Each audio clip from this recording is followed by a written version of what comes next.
He was on top of the world as the 1984 Olympic gold medalist. But Scott Hamilton has done the math, and he figures he fell over 41,000 times in his skating career. How to get up and how to keep on fighting when everything in you says to quit. That's one of the topics that Scott loves to talk about these days. His latest book, Finish First, has such great advice about overcoming obstacles in his life. We are so glad to have you here today for a little inspiration. Oh, well, I need it too, so let's talk Finish First. Yeah. It's actually 41,600 times. 41, that's on the low end. I kind of did the math, and over all the years that I skated, and then, it's like anytime you're trying to learn something new, the fall thing starts even getting more. So, and all the kids at the Skating Academy out at Fordyce Center, I just tell them, keep getting up. Just keep getting up. It's there. The only thing that's going to get you that jump is repetition. Just keep going. Just keep going. And one day it'll just be there, and you go, I get it now, and then you got it for the rest of your life. So falling and that's down the way it is in life. And it's the way it is in life. We're going to get knocked down, we're going to fall down, we're going to fail, we're going to, things are going to come at us. Whether it be illness or loss of a job or failed relationship, whatever that is, it's kind of all about getting up. It's all about what are the next steps you take, because they could be the most important ones, and it's also based on mentality.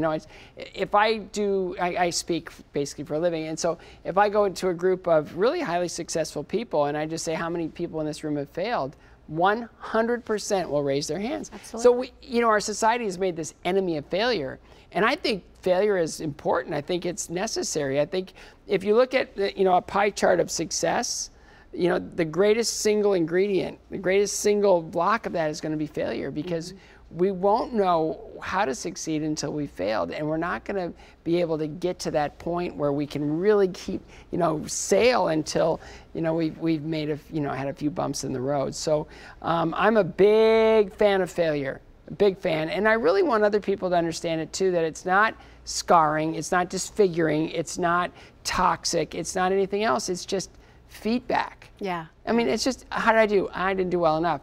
Let's try harder. And even with my kids, that's a big part of their story is I don't like losing. It's like, well, what do you need to do to win? I mean, you failed in the public eye. I mean, at nationals, you fell 5 times in your program.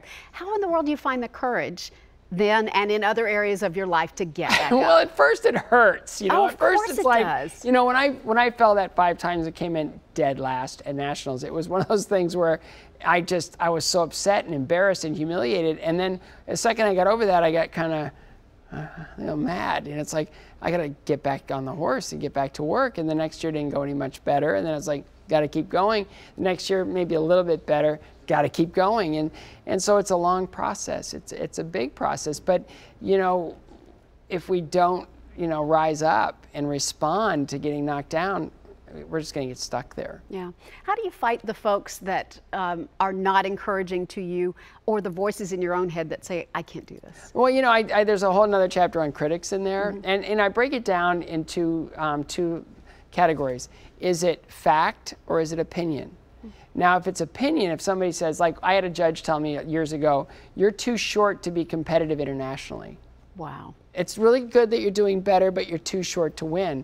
And I was like, well, how do I fix that? Right. It's like, so I realized, I went back and I go, well, the last guy to win the Olympic gold medal in men's figure skating for the United States in 1960 was my height. So that's just her opinion. Yeah. And hopefully she'll never be on my panel. For sure. Right? So the thing is, it's just like is it opinion or is it fact? Okay, if it's fact, okay, good. Now we have something to work with, you know? But if it's opinion, like I do a talk on Finish First, and it opens with a slide that has a Twitter symbol with a target, like a bullseye. Yeah. And basically I show mean tweet after hateful tweet after nasty tweet. And I have all these college kids in the audience going, how can, no, I can't, I go, what? I don't care. 2 things. Number 1, anybody that says anything awful about me on Twitter will never say it to my face. Right. And B, it's like, what do I care? It's not going to change my journey. It's not going to change the direction I'm going in. It's not going to change the work I have to do.